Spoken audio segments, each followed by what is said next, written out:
the way he was playing and coming on before he got hurt again, I thought he had put himself in that conversation. Like, Yeah. His stretch of play, I'd say from like a couple weeks into his Nets tenure, once he got settled there until just before he got hurt, was outrageous. Yeah. Like he, especially because KD was in and out of the lineup, he instantly became their most valuable player, which is nuts when you consider that they already had KD and Kyrie's having a hell of a year himself. Yeah.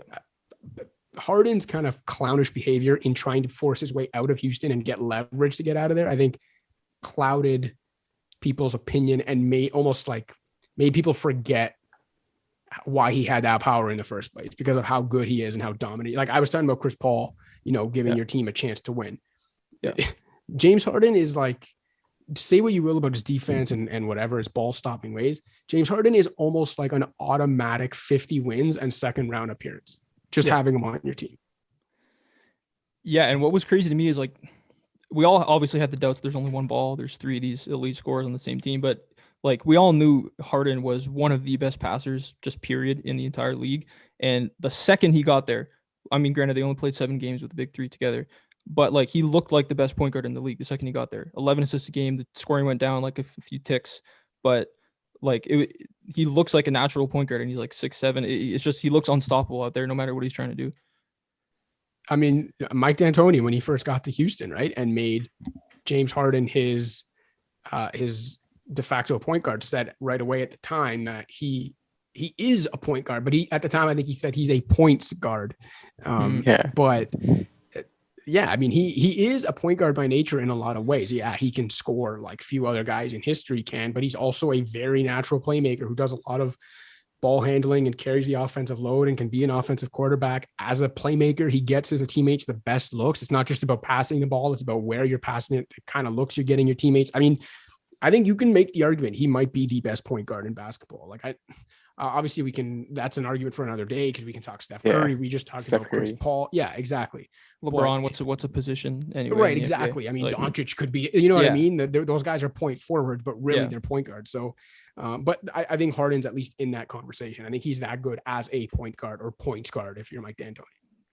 Yeah, and so speaking of the Nets, like I said, they've only played 7 games and it doesn't look like they're going to play another game together the rest of this regular season. If you had to pick right now between the Nets and the Field to come out of the East, would you go Nets or would you go Field? Yeah, I'd still go Nets. I think still Nets. Yeah, I'd go Nets as if they're healthy. Like even if they don't play a single game together the rest of the season, but if you can tell me those 3 guys are healthy when the playoffs start, or even when like the second round starts, I'm still taking the Nets. I just think, to be honest with you, if KD is 100% healthy, I might just say that's enough for me. I'm taking the Nets over the Field.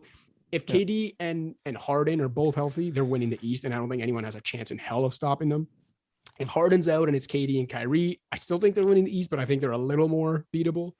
And then if KD's out, and it's just Kyrie and Harden, then I think they're more vulnerable. But I just think when you have that kind of top end talent and that like an abundance of it like that, your margin for error is so much bigger, right? Like the average team, if you were to lose to Kyrie Irving, it's like, well, season's over, better luck next year. This team, they could lose Kyrie Irving, and if KD and Harden are healthy, I'm still saying no one can beat them in the East. So, for a number 2 seed, I think they might have one of the hardest matchups with that Miami Heat team with Jimmy Butler, Bam. So that's going to be a tough matchup for them. And Harden being ruled out this early for the rest of the season, he's definitely going to be struggling throughout that first round matchup, trying to ramp up his activity and everything. Yeah, I think it just depends on the way the seeding goes. Like if Miami ends up in the 7, even, Boston, like if Miami or Boston end up getting them in the first round, the Nets, I think, would still win the series. But yeah, that would be a lot more of a difficult matchup than any of us are envisioning for them. If one of Boston or Miami gets hot again, and I don't know, like the Knicks or the Hawks end up falling to 7, or if the Hornets catch it here and move up to 7, or if right now the Nets are 1. They've actually put some separation between themselves and Philly. If they end up 1 and avoid Boston or Miami, or like honestly even Toronto, if Toronto's healthy as an 8, could at least trouble them just because of their length and defensive versatility. I don't think they'd beat them, but they can trouble them. I think if Brooklyn avoids those 3 teams in the first round, I think they'll cruise through the first round and can kind of get Harden up to speed after that.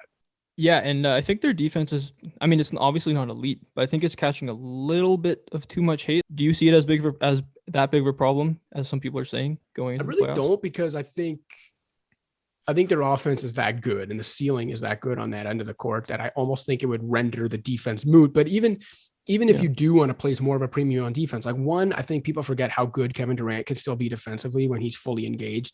If they go small and use him as like a rim protector, that's fine too. Yeah. And then I think they have like a lot of good sneaky under the radar defenders. Bruce Brown is solid.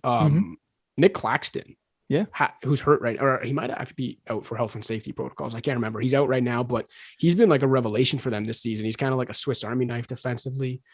DeAndre has always been a bit of an overrated defender, but he's still a guy that'll like clean the defensive glass and is just a big body.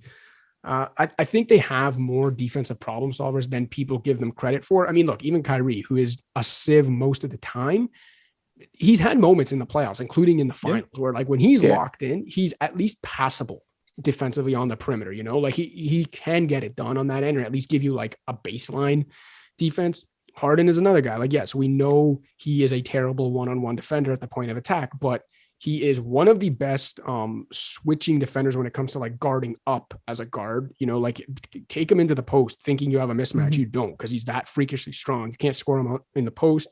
He's not a bad help side defender. So are they a good defensive team? No, but I also don't think they're like as historically bad as people make them out to be. They're good enough, I think, on that end, where when you combine it with the historic offensive talent they have, they should be fine. Thanks for watching. Subscribe here so you never miss the best clips from Stretch the Floor. Hit the links in the description below to find us on all podcast platforms, and follow us on Instagram.